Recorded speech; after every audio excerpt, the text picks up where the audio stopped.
શું ફ્રેન્ડ્સ તમે ઓળખી શકો છો કે બધી જ આ ગ્રીન વસ્તુઓ જે છે વટાણા, પાલક, મરચું, ધાણા વગેરે વસ્તુઓને ભેગી કરીને આપણે આજે કઈ રેસીપી બનાવવાના છે? જો તમને ખબર પડી ગઈ હોય તો કમેન્ટ કરીને જરૂરથી કહેજો. ફ્રેન્ડ્સ બધી જ વસ્તુઓ છે ગ્રાઇન્ડિંગ જારમાં મિક્સ કરીને આપણે એક નવી જ વસ્તુ બનાવવાના છે. તો ચલો આ નવી રેસીપીને બનાવવાનું સ્ટાર્ટ કરીએ. તો સૌ પ્રથમ આપણે અહીંયા આગળ પાલક લેવાની છે.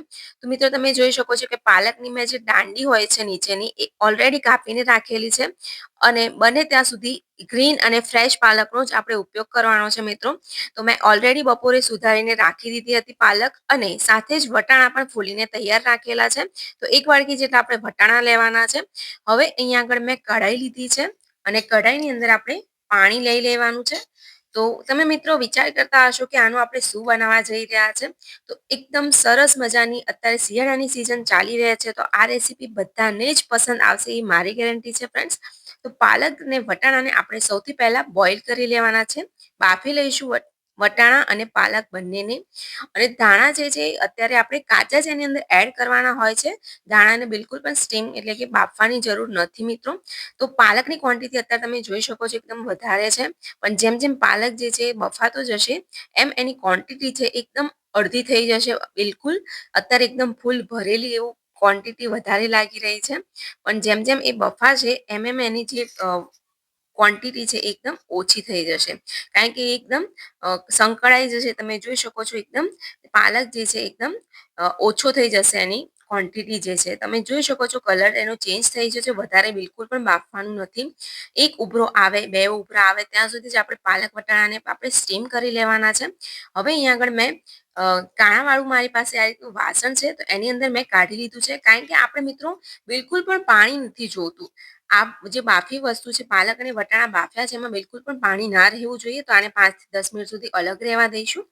તો હવે એક મેઇન ઇન્ગ્રેડિયન્ટ આવે છે એ છે પૌવા.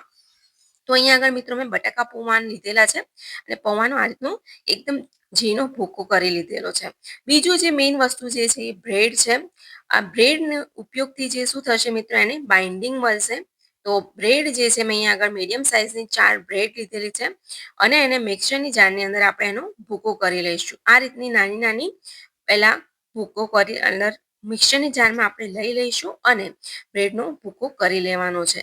તો આ રીતનો એકદમ ઝીણો એવો બ્રેડનો ભૂકો કરી લેવાનો છે કે બ્રેડ ક્રમ્સ બનાવીને તૈયાર કરી લેવાના છે. બને એવા થોડાક વધારે બનાવીને તૈયાર કરવાના છે. કારણ કે જ્યારે આપણે તળીશું આ વસ્તુને ત્યારે એની અંદર ડીપ કરવાની રહેશે. એટલે બને ત્યાં સુધી એક બે બ્રેડનો વધારે ક્રશ કરી લેવાની છે.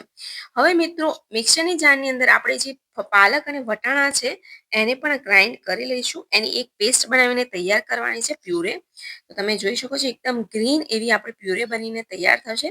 તો બધા જ વટાણા અને પાલકને મેં અહીંયા આગળ જારમાં લઈ લીધેલા છે. સાથે જ એની અંદર આપણે ધાણા ઉમેરવાના છે. મેં ધાણાને સરસ રીતે પાણીથી 2-3 વાર ધોઈ લીધેલા છે. તો ધાણાને પણ મેં અહીંયા એડ કર્યા છે. 1-2-3 ટુકડા જેટલા અહીંયા આગળ મેં આદુનો ટુકડો લીધો છે અને સાથે જ એક લીલું મરચું પણ એડ કરી લીધેલું છે. સાઈઝમાં સમારી લીધું છે. હવે આ બધી જ વસ્તુને આપણે મિક્સરની જારની અંદર અધકચરી જે છે ક્રશ કરી લેવાની છે. બિલકુલ એકદમ ઝીણી પેસ્ટ નથી કરવાની. તમે જોઈ શકો છો થોડીક એવી અધકચરી જે આપણી પેસ્ટ છે એ બનીને તૈયાર થાય છે. જો આ રીતની થોડી અધકચરી રહેવી જોઈએ. એકદમ ઝીણી નથી કરી દેવાની પેસ્ટ. હવે આપણે આ પેસ્ટને એક મોટું વાસણ લેવાનું છે મિત્રો. જ્યાંથી આપણે સરસ રીતે આપણે એક મિશ્રણ બનાવીને તૈયાર કરવાનું છે. તો બને ત્યાં સુધી થોડુંક સાઈઝમાં મોટું હોય એવા વાસણમાં આપણે પેસ્ટને નીકાળી લેવાની છે. તો પેસ્ટ તમે જોઈ શકો છો એકદમ સરસ મજાની ગ્રીન પેસ્ટ બનીને તૈયાર થઈ છે. અને ખૂબ મિત્રો અત્યારે શિયાળાની સિઝન ચાલી રહી છે તો આ રેસીપી એકવાર બનાવીને જરૂરથી ટ્રાય કરજો ફ્રેન્ડ્સ. સાથે જ મેં અહીંયા આગળ 2 બટાકા લીધેલા છે. બટાકાને મેં મિત્રો ખાસ ધ્યાન રાખવાનું છે કે પહેલેથી જ આપણે સ્ટીમ કરીને મૂકી રાખવાના છે બાફીને.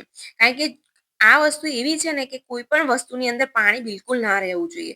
તો બટાકું પણ એકદમ પાણી હોવું ના જોઈએ. બટાકામાં વધારે ખબર છે ઘણીવાર પાણી રહી જતું હોય છે તો એવું ના હોવું જોઈએ.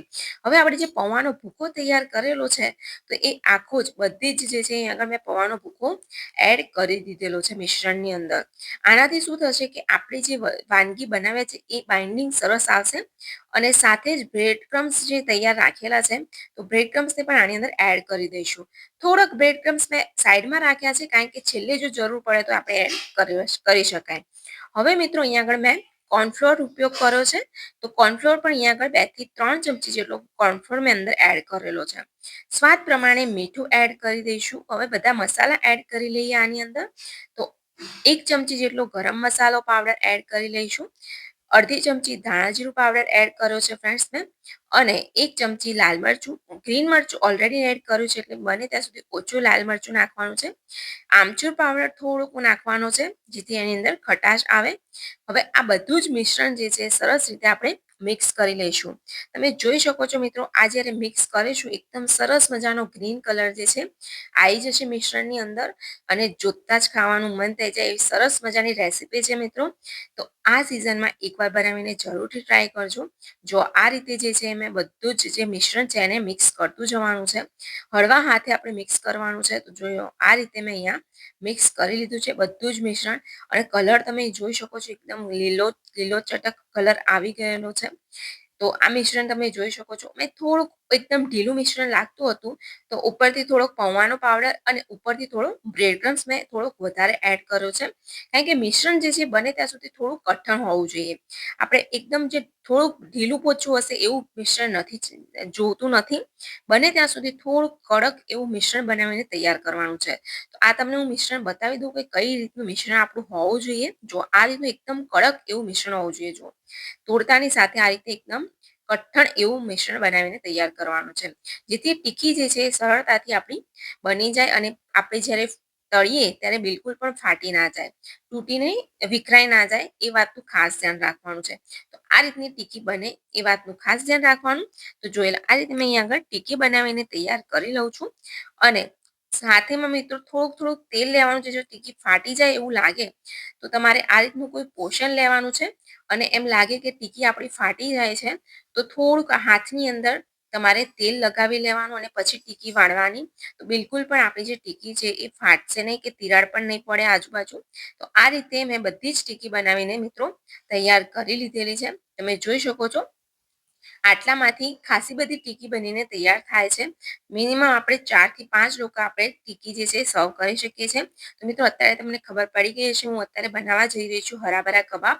તો બધી જ જે હરાભરા કબાબની ટીકી છે બનીને તૈયાર થઈ ગઈ છે. તો મિત્રો 2 રીતની તમને હું અહીંયા બતાવવાની છું. એક રીત છે બિલકુલ આપણે પહેલા સાદી જ મતલબ તૈયાર કરેલી ટીકી સાથે તરત જ તળી દેવાની છે. તો પણ મિત્રો હું તમને બતાવું બિલકુલ પણ છૂટું નહીં પડે આ ટીકી. જો હું તમને બતાવું, તેલ મીડિયમ ગરમ થઈ જાય પછી આપણે એની અંદર ટીકી જે છે બધી જ નાખી દેવાની છે. અને તમે જોઈ શકો છો બિલકુલ પણ છૂટી નહીં પડે એ મારી ગેરંટી છે. તમે એકવાર બનાવીને જરૂરથી ટ્રાય કરજો ફ્રેન્ડ્સ. તો આ રીતે જે છે તેલ જે છે મીડિયમ ગરમ હોવું જોઈએ. વધારે પડતું ગરમ હશે તો આપણી જે ટીકી જે છે એ બળી જશે અને ખાવામાં બિલકુલ પણ સારી નહીં લાગે. તો ફ્રેન્ડ્સ ખાસ ધ્યાન રાખવાનું કે ગેસની ફ્લેમ જે છે એ હાઈ ટુ મીડિયમ રાખવાની છે, સ્લો નથી રાખવાની. જો સ્લો એટલે એકદમ ધીમી ગેસ રાખશો તમે તો ટીકીની અંદર તેલ ભરાઈ જશે. અને મિત્રો બીજી વાત કે આને તમે શેલો ફ્રાય પણ કરી શકો છો, એટલે કે શેકી પણ શકો છો તવી પર, જેને વધારે તેલ નથી ખાવું અથવા તો એવું હોય. કારણ કે બાર રેસ્ટોરન્ટની અંદર જે આ હરાભરા કબાબ જે છે એ ફ્રાય કરીને જ સર્વ કરવામાં આવે છે. તો મિત્રો મેં અહીંયા આગળ તળીને રેસીપી શેર કરી છે, પણ તમને જો ફાવે તો તમે શેકી પણ શકો છો. અને મિત્રો આ રીતે મેં બધી જ ટીકી બનાવીને તૈયાર કરી દીધી છે. અને બીજી ટ્રીક તમને હું બતાવું તો આપણે ટીકી લેવાની છે અને કોર્નફ્લોર જે હોય છે એમાં થોડી પાણી નાખી દેવાનું અને મિક્સ કરી લેવાનું. એ સ્લરીની અંદર આપણે ટીકીને નાખવાની છે અને ઉપરથી બ્રેડનો ભૂકો જે છે એ ચોપડીને આ રીતે ફ્રાય કરી દેવાની છે ટીકી. તો આનો ટેસ્ટ પણ એકદમ અલગ જ આવે છે મિત્રો. તો તમે જોઈ શકો છો આ રીતે મેં બધી ટીકીને તળી લીધેલી છે. અને મિત્રો ખાસ ધ્યાન રાખવાનું, બને ત્યાં સુધી મીડિયમ ગેસના ફ્લેમ પર જ આપણે ટીકી બનાવીને તૈયાર કરવાની છે. તો ટીકીનો કલર થોડોક લાલ જેવો થાય ત્યાં સુધી આપણે તળી લઈશું. તો તમે જોઈ શકો છો ટીકીનો કલર ચેન્જ થઈ ગયો છે અને બિલકુલ પણ છૂટી નથી પડેલી. તો આ ટીકીને આપણે એક પ્લેટમાં હું કાઢી લઉં છું. તો તમે જોઈ શકો છો એ જોતા જ ખાવાનું મન થઈ જાય એવી સરસ મજાના હરાભરા કબાબ બનીને તૈયાર થઈ ગયા છે. તો મિત્રો ખૂબ જ ઓછા સમયમાં અને ઓછી સામગ્રીમાં આપણે ઘરે જ હરાભરા કબાબ બનાવીને તૈયાર કરીએ છીએ. ગ્રીન સ્પેશિયલ ચટણી સાથે મેં સર્વ કર્યું છે. ઉપરથી ચાટ મસાલો આપણે નાખી દેવાનો છે. અને સાથે જ મેં કોબીજ અને ડુંગળીનું કચુંબર છે એ પણ સર્વ કર્યું છે, જે રેસ્ટોરન્ટમાં મોટી હોટલમાં આપણે જ્યારે જતા હોઈએ છીએ ત્યારે એ સર્વ કરવામાં આવે છે. તો બિલકુલ બાજાર સ્ટાઇલમાં આપણી જે છે એ હરાભરા કબાબ બનીને તૈયાર છે મિત્રો. તો આજનો વિડીયો તમને કેવો લાગ્યો મને કમેન્ટ કરીને જરૂરથી કહેજો, અને વિડીયો સારો લાગ્યો હોય તો પોતાના ફેમિલી ફ્રેન્ડ્સમાં જરૂરથી શેર કરજો. મળીશું આવા જ નવા કુકિંગ વ્લોગ સાથે, ત્યાં સુધી બાય બાય.